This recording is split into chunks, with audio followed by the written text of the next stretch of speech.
Join me on my latest furniture project. This is a plain pine blanket box in much need of a modern makeover. I have already sanded and sugar soaked for preparation, and now I am measuring where I want my wooden appliques to go. This is the applique. I actually purchased this off Amazon as a pack of 4. They are described as a wooden carved onlay applique. To attach these to the blanket box, I'm applying a very generous amount of Gorilla Wood glue, and then I will use the green frog tape just to tape them into place. What I did find was the edges did start to lift ever so slightly, and because I wanted this flush, what I did was turn the blanket box on its side and I put a lot of books, really heavy books, onto it to kind of clamp it down. I left this to dry for 24 hours, peeled off the frog tape, and all the edges were stuck down firmly. Time to prime. I used a blockade to make sure that no bleed through would come through my chosen paint colour. This also adds another layer, sealing the applique to the wood, and I made sure I painted all the crevices of the applique.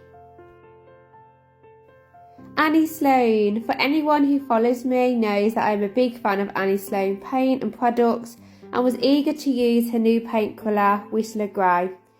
I have combined the grey with the Annie Sloan Pure White as I want to create some tonal variation. Time to blend using 2 round paintbrushes.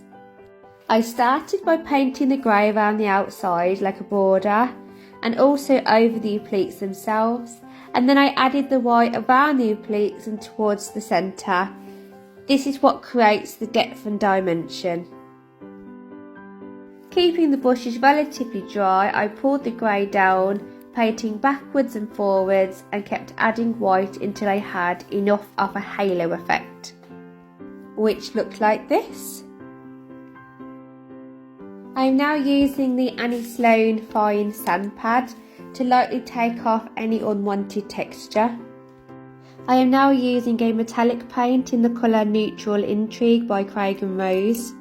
The next few products I am using are the Annie Sloan Clear and Black Wax, and a lint-free cloth with a rounded wax brush. I am applying the clear wax generously all over the piece, inside and out, covering all the appliques. The wax is what seals the paint and adds protection to the paintwork. It also creates a beautiful sheen that you can keep buffing up with your lint-free cloth. The clear wax slightly darkens the colour, which makes it easier when seeing where you haven't waxed. I am now using the lint-free cloth, following the grain of the wood, taking off any excess wax. This is what happens if you have a build-up. It will dry white and crusty, so make sure you cover all areas, edges and crevices. Onto the Annie Sloan Black Wax. Here I am adding character by building up the wax all over the applique. I am using a smaller brush inside the crevices as I want this to be the darker areas, and also around the outside, which I will eventually fade out. Taking my lint-free cloth with clear wax and rubbing across the top of the surface, the wax acts like an eraser, leaving the black wax in just the cracks. This accentuates the detail. As you can see, I'm applying the clear wax little by little, fading this into the paintwork. Adding to the halo effect, I decided to darken the corners of the box again, creating dimension. I rounded off the edges and used clear wax to blend it out. And this is it, the final creation. What a transformation.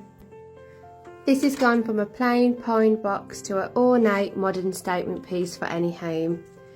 And my client was very happy with her new piece. Follow along if you'd like to see some more furniture transformations.